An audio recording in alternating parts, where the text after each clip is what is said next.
Hello students, welcome to today session. और आज हम चैप्टर 3 फाइबर टू फैब्रिक का पार्ट 2 देखेंगे। इससे पहले पार्ट 1 प्रीवियस लेक्चर हमने स्टार्ट किया था, उसमें हमने क्या देखे थे, नेचुरल फाइबर, सिंथेटिक फाइबर के बारे में देखे थे ना, टाइप्स ऑफ फाइबर के बारे में देखे थे। और आज उसी के अंदर हम एक टॉपिक जो हमारा क्या है, fabric for different purpose, means different type of fibre हम अलग अलग पर्पस के लिए यूज करते हैं। तो उसके बारे में हम देखेंगे कि कौन सा फाइबर हम कौन से सिचुएशन में यूज करते हैं और कौन सा फाइबर कौन से क्लाइमेट में यूज करते हैं। ये इसके बारे में हम क्या करेंगे आज के टॉपिक में देखेंगे। तो देखो, पहला जो है बुक में मैं पढ़ता हूं, फिर वन बाय वन हम डिस्कस भी करेंगे। क्या बोला है, the use of fabric depend on it's property. जो फाइबर हम यूज करते हैं या फिर जो फाइबर से बने हुए फैब्रिक रहते हैं, क्लॉथ रहते हैं, वो हम उनकी प्रॉपर्टी के बेस पे अलग अलग पर्पस के लिए यूज करते हैं। पहले क्या बोला है, cotton fabric is soft and comfortable. पहले किसके बारे में बताया, कॉटन के बारे में। कॉटन फैब्रिक क्या होता है, cotton fabric is soft and comfortable. ये क्या होता है, सॉफ्ट होता है और कंफर्टेबल होता है। और उसके अंदर क्या प्रॉपर्टी होती है, cotton fabric absorb moisture. Cotton fabric जो रहता है वो क्या करता है, मॉइस्चर को एब्सॉर्ब करता है। और मॉइस्चर को एब्सॉर्ब करने की वजह से उसके अंदर और क्या रहता है, दे यूज इन समर सीजन। जो कॉटन फैब्रिक रहता है वो सबसे पहले तो सॉफ्ट रहेगा। सॉफ्ट रहने के साथ साथ वो जब हम वेयरिंग करते हैं तो वो कंफर्टेबल रहता है, मतलब हमारी बॉडी को बहुत उससे कंफर्टेबल फील होता है। उसी के साथ साथ ये क्या करता है, मॉइस्चर को एब्सॉर्ब करता है। मॉइस्चर को एब्सॉर्ब करता है मींस कैसे, जैसे समझिए समर सीजन में हमने उसको वेयर किए और बहुत ज्यादा हमको स्वेट आ रहा है, तो स्वेट में क्या कर लेगा, उसको एब्सॉर्ब कर लेगा। और उसको एब्सॉर्ब करेगा तो हमको ज्यादा मतलब उलझन नहीं होगा, हमको एक कंफर्टेबल फील होगा। उसके साथ साथ क्या बोला है, बॉडी कूल, मतलब ये हमारी बॉडी को क्या रखता है, कूल रखता है। तो ये कुछ क्या है, प्रॉपर्टी स्पेशली किसकी, कॉटन फाइबर की। क्या क्या स्पेशलिटी हमने देखी उसकी, सबसे पहली बात तो ये हमारी बॉडी को कंफर्टेबल रखता है, ये सॉफ्ट होता है, ये मॉइस्चर को एब्सॉर्ब करता है और ये हमारी बॉडी को कूल रखता है। तो ये क्या है, कॉटन की कुछ स्पेशलिटी है जिसकी वजह से उसको हम यूज करते हैं, हम समर सीजन में यूज करते हैं। उसके बाद दूसरा जो हमारा फैब्रिक है वो क्या है, नायलॉन। नायलॉन के बारे में क्या दिया बुक में, देखो, synthetic fabric such as nylon are light and soft texture. ये कैसे होता है, लाइट वेट होता है और सॉफ्ट टेक्सचर मतलब क्या, दिखने में मतलब थोड़े सॉफ्ट टाइप होता है, लेकिन एक्चुअल में नायलॉन का हाथ लगाए तो इतना सॉफ्ट रहता नहीं। जैसे आपने नायलॉन की रोप्स देखी होंगी या फिर उनकी नॉर्मली बड़ी जो एक अलग टाइप की कैरी बैग्स आती है बड़ी थोड़ी, वो भी नायलॉन की बनी हुई रहती है। मैट्स आती है नायलॉन की। तो ये क्या रहता है, सॉफ्ट है, इनकी मतलब बनावट सॉफ्ट होती है और ये लाइट वेट होते हैं। लेकिन ये बोलना चाहिए कि इतने ज्यादा यूजफुल भी बोलना चाहिए नहीं रहते, मतलब कैसे, जैसे अगर आपने बहुत ज्यादा सनलाइट इनको दी तो ये खराब हो जाते हैं बहुत ज्यादा टाइम के बाद, है ना। तो दूसरी चीज इसके अंदर क्या है, ये हम कब यूज करते हैं, रेनी सीजन में। रेनी सीजन में क्यों यूज करते हैं, क्योंकि ये नॉट एब्सॉर्ब मॉइस्चर, ये वाटर को या फिर स्वेट को एब्सॉर्ब नहीं करते, तो इसलिए हम इसको कब यूज करते हैं, रेनी सीजन में। आपने देखा होगा रेनकोट वगैरह जो रहता है वो सिंथेटिक फाइबर का होता है, मतलब नायलॉन की एक टाइप आती है सिंथेटिक फाइबर। तो जो आर्टिफिशियल फाइबर रहता है उसको सिंथेटिक फाइबर हम बोलते हैं, और नायलॉन क्या एक आर्टिफिशियल फाइबर है। तो नायलॉन की टाइप का एक फाइबर आता है जिससे हम क्या करते हैं, रेनकोट वगैरह बनाते हैं, जो हम कब यूज करते हैं, रेनी सीजन में।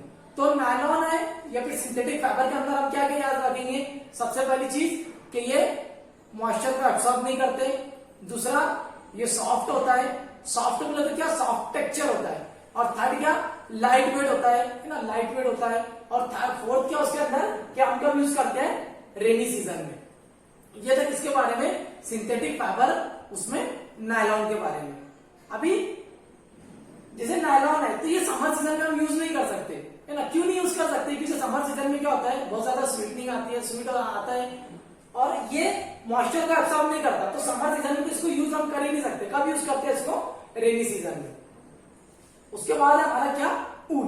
ऊल में क्या बना, देखो, wool has tiny pocket between its fiber that trap air. Wool जो होता है ना, रेशम जिसको हम बोलते हैं, उनके अंदर क्या होता है, बारीक बारीक टाइनी पोर्स होते हैं, बारीक बारीक होल्स होते हैं। तो वो बारीक बारीक होल्स क्या करते हैं, एयर को ट्रैप कर लेते हैं। एयर को ट्रैप कर लेते हैं, उससे क्या होगा, जब ये एयर को ट्रैप कर लेते हैं तो जो बाहर का इन्वायरमेंट होता है उसका इफेक्ट ज्यादा उसकी बॉडी के ऊपर नहीं होता। मतलब जैसे नॉर्मली मैंने एक स्वेटर वेयर किया, स्वेटर पहना है, वो स्वेटर किसका है? ऊल का है। अब स्वेटर के अंदर जो उसके फाइबर है, बारीक बारीक धागे, उसके अंदर क्या रहेगा? बारीक बारीक पोर्स है, वो पोर्स के अंदर क्या होगा? एयर ट्रैप हो जाएगी, और जब एयर ट्रैप होगी तो जो बाहर का एनवायरमेंट है उसका मेरी बॉडी के ऊपर ज्यादा इफेक्ट नहीं पड़ेगा। अभी जैसे विंटर सीजन के अंदर हम क्या करते हैं? ऊल का यूज करते हैं। विंटर सीजन में क्या रहता है? इन्वायरमेंट बहुत ज्यादा, टेम्परेचर बहुत कम हो जाता है, कूल इन्वायरमेंट रहता है, तो उससे क्या करते हैं? स्वेटर जब हमने वेयर किया तो उसके जो फाइबर होंगे, बारीक बारीक उसके धागे होंगे, वो क्या करेंगे? एयर को ट्रैप कर लेंगे, और जब एयर को ट्रैप करेंगे तो अगर मैंने वेयर किया है तो बाहर के टेम्परेचर अगर बहुत ज्यादा कूल भी होता है तो मेरी बॉडी को उसका बहुत ज्यादा इफेक्ट नहीं होगा। क्यों नहीं होगा? क्योंकि इसने एयर ट्रैप कर लिया है, और एयर ट्रैप करने से फिर वो इन्वायरमेंट उसका चेंज नहीं हो पाता। देखो नॉर्मली इसके एग्जांपल कैसे लेंगे आप? जैसे एक बॉटल में आप पानी लेंगे, और जब उसको आप सडनली ऐसे रोटेट करेंगे, उल्टा करेंगे, तो क्या होता है? वहां पे बबल कभी कभी देखो मुंह पे आ जाता है, और जब बबल आता है ना तो पानी को भी इतना ज्यादा हैवी जो बॉटल में पानी रहता है उसको भी गिरने नहीं देता। तो क्यों ऐसा हो रहा है? क्योंकि वहां पे एयर बबल आ गए, एयर ट्रैप हो गई है वहां पे। तो ऐसी टाइप की एयर क्या होती है? उसके फाइबर के अंदर, ऊल के फाइबर में ट्रैप हो जाती है, जिससे क्या होता है? बॉडी के अंदर का टेम्परेचर, मतलब जो बॉडी का टेम्परेचर हो वो, और जो बाहर के टेम्परेचर हो वो दोनों एक दूसरे में एक्सचेंज नहीं कर पाते। और उसी के साथ साथ क्या बोला? ऊल का भी यूज करते हैं विंटर सीजन में, और ये कैसे होता है? सॉफ्ट होता है। तो ये किसके बारे में था?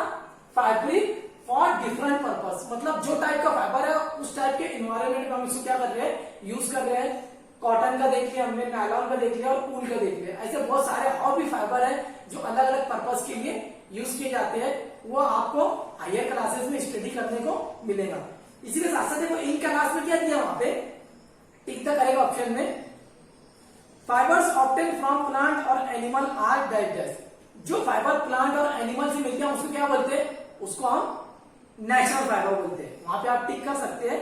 उसके बाद सेकंड क्या है? Silk is digest. सिल्क क्या है? कहां से मिलता है सिल्क हमको?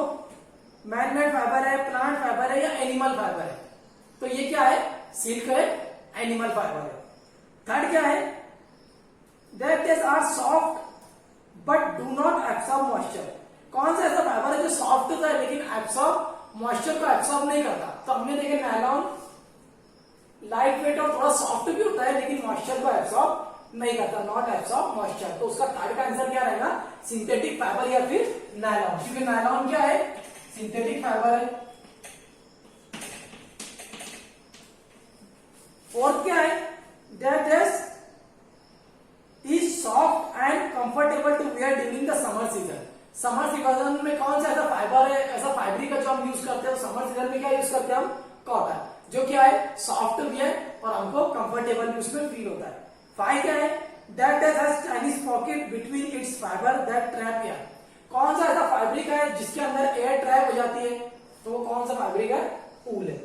तो ऐसे हमको इसके ऊपर टिक द करेक्ट ऑप्शन में क्या करना है? सॉल्व करना है। ये आप लोग आपकी बुक में टिक कर लेना। उसके बाद का टॉपिक हमारा क्या? Identifying fibre. क्या है? Identifying fibre. अब आइडेंटिफाइंग फाइबर मतलब क्या?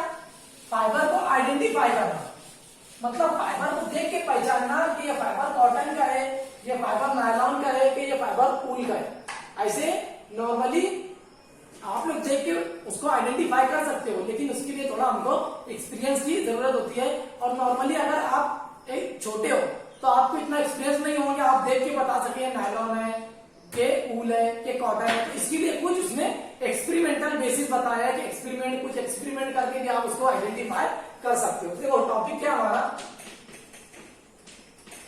Identifying fibers. देखो उसमें क्या बताया पहले? Fabrics can be identified from its texture and the way it burn. दो मेथड बताया। क्या? उसके टेक्सचर के बेस पे भी आप उसको आइडेंटिफाई कर सकते हैं, और दूसरा क्या बताया? उसको बर्न करके, मतलब उसको जला के। ये दोनों मेथड से आप आइडेंटिफाई कर सकते हैं कि जो फाइबर हमको दिया है वो फाइबर कौन से टाइप का। टेक्सचर से कैसे? जैसे अभी इसके प्रीवियस टॉपिक में मैंने आपको बताया कि जो नायलॉन है वो थोड़ा लाइट वेट होता है, कॉटन सॉफ्ट कंफर्टेबल होता है, ऊल जो होता है वो सॉफ्ट होता है लेकिन उसकी शेप थोड़ी टेक्सचर उसका अलग होता है। तो आप देख के भी बता सकते हैं ये नायलॉन है, मतलब नायलॉन है, ऊल है कि कॉटन है। और दूसरा मेथड क्या है, बर्न के ऊपर, मतलब उसको जला के चेक करना। देखो उसमें क्या बताया है, obtain small piece of different type of cloth from tailor, separate the piece on the basis of their texture. क्या करना हमको, टेलर के घर से, टेलर जहाँ पे टेलरिंग करता है उसके शॉप से आपको वो सब चीजें उठा के लाना है, अलग अलग टाइप के क्लॉथ, और उसको क्या करना है, सेपरेट करना है। सेपरेट करना है सिर्फ आपको जितना समझना है टेक्सचर के बेस पे आप पहले क्या करो, उसको सेपरेट करो। जो कॉटन जैसे लग रहा है कॉटन को सेपरेट करो, नायलॉन जैसा फील हो रहा है नायलॉन सेपरेट करो, ऊल जैसे फील हो रहा है उसको ऊल को सेपरेट करो। आपको जैसे टेक्सचर के बेस पे दिख रहा है उसको पहले सेपरेट करो। फिर क्या करो, cotton fabric coarse compare to silk, polyester और nylon silk with smooth fiber. यहाँ पे बताया उसने कि कॉटन और फैब्रिक्स में कुछ डिफरेंस रहता है, उसके साथ साथ पॉलिस्टर, नायलॉन और सिल्क इसमें थोड़ा डिफरेंस रहेगा। किसके ऊपर, स्मूथनेस के ऊपर भी थोड़े उनके अंदर डिफरेंस होता है। ये टेक्सचर के बेस पे आ रहा है। नायलॉन और polyester melt while they burn. अब देखो यहाँ पे बर्निंग के पर बताया, उसमें क्या बोला कि nylon and polyester melt while they burn. कौन कौन से, नायलॉन और पॉलिस्टर। क्या बोला, नायलॉन और पॉलिस्टर जब इसको हम बर्न करते हैं तो क्या हो जाते हैं, मेल्ट हो जाते हैं। आपने नॉर्मली देखा होगा कि नायलॉन का फाइबर होता है, आप उसको जब बर्न करेंगे ना, उसको जलाएंगे ना, तो क्या होता है, धीरे धीरे मेल्ट होने लगता है। आप घर में आपके मैट होंगी तो मैट का आप एक साइड से फाइबर निकाल के उसको जला के देख सकते हो, कैसे होता है, मेल्ट हो जाता है। उसके साथ साथ आपने कभी आपकी जो पेन रहती है, पेन वो भी एक प्लास्टिक नायलॉन की टाइप है, उसका बना था, उसको भी आप कभी जलाएंगे ना तो वो भी धीरे धीरे क्या होता है, मेल्ट होने लगता है। तो ये जो नायलॉन की टाइप है ना, नायलॉन या फिर सिंपली सिंथेटिक फाइबर की जो टाइप होती है, नायलॉन है, पॉलिस्टर है, तो इनको जब हम बर्न करते हैं तो ये क्या होते हैं, धीरे धीरे मेल्ट होते हैं। They are synthetic fibre. इनको हम क्या बोलेंगे, ये सिंथेटिक फाइबर की टाइप है। कौन सी टाइप है ये, सिंथेटिक फाइबर। क्या स्पेशलिटी थी कि हमने सिंथेटिक फाइबर को अगर हम बर्न करते तो क्या होते हैं, मेल्ट होते हैं। उसी के साथ साथ देखो डायग्राम भी वहां पे दिया है आपको, उसमें क्या बोला है, कॉटन फाइबर के नीचे देखो क्या लिखा है, jute and cotton fiber burn with a sooty flame given out a characteristic odor and used behind powder like ash। दो चीज बताया, क्या, किसके बारे में बताया, कॉटन और जूट के बारे में। क्या बताया कि ये जब जलती है तो कैसी फ्लेम देते हैं, सूटी फ्लेम। और सेकंड क्या बताया कि जलने के बाद ये नीचे क्या बना बचाते हैं, ऐश। अब सूटी फ्लेम मतलब क्या होता है, सूटी फ्लेम का मतलब होता है काला धुआं। जैसे आप देखेंगे नॉर्मली जब हम कोई चीज को बंद करते हैं तो उसमें दो टाइप के, मतलब उसमें से फ्लेम निकलती है, एक थोड़ी काली होती है और एक काली नहीं होती। जैसे इसके एग्जांपल में आपको बताता, जैसे आपकी अगरबत्ती होगी ना, आप जब अगरबत्ती जलाती है जो आप स्मेल के लिए घर में लगाते हैं ना, अगर अगरबत्ती आप जलाएंगे तो उसमें से जो धुआं निकलेगा, उसमें से जो मतलब वो जलने के बाद जो उसमें से एयर निकलेगी तो वो काली नहीं होती है। वो आप देखेंगे नॉर्मली व्हाइट कलर की होती है, या फिर बहुत सारी ऐसी होती है जो कलरलेस होती है, हमको दिखती भी नहीं, लेकिन फिर भी हमको उसकी स्मेल फील होती है। तो वो क्या हो गया, वो काला धुआं नहीं है, तो वो क्या हो गया, नॉन सूटी फ्लेम। वो क्या हुआ, नॉन सूटी फ्लेम। लेकिन इसके अपोजिट में अगर आप कॉटन का क्लॉथ जलाओगे ना, कॉटन का कपड़ा अगर जलाओगे तो उसमें से काला धुआं निकलता है, तो काले धुआं को हम क्या बोलते हैं, सूटी फ्लेम। और उसको जलाने के बाद पूरा जल जाता है ना, तो लास्ट में थोड़ा नीचे ऐश बचता है। ऐश बोले तो जो नीचे राख बचती है ना, राख, तो उसको क्या बोलते हैं हम, ऐश। मतलब उसको जलाने के बाद नीचे थोड़ी बहुत ऐश बचती है। तो ये उसने हम कैसे आइडेंटिफाई कर सकते हैं फाइबर, तो उसके बारे में बताया। पहले क्या बताया उसने, टेक्सचर के बेस पे। टेक्सचर के बेस पे कैसे, उसकी बनावट कैसी है, मतलब वो सॉफ्ट है, लाइट वेट है, कि थोड़ा ऊल के टाइप है, ये टेक्सचर के बेस पे हम आइडेंटिफाई कर सकते हैं। सेकंड क्या बताया, बर्न, मतलब उसको जला के चेक करना।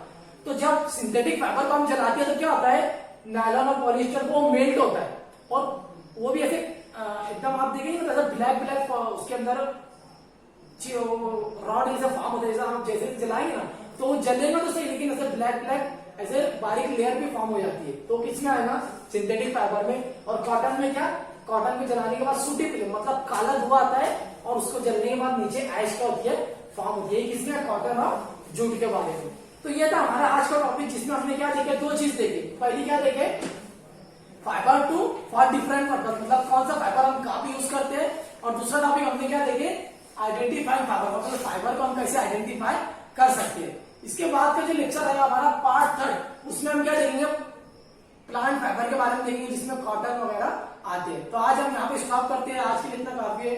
Thank you.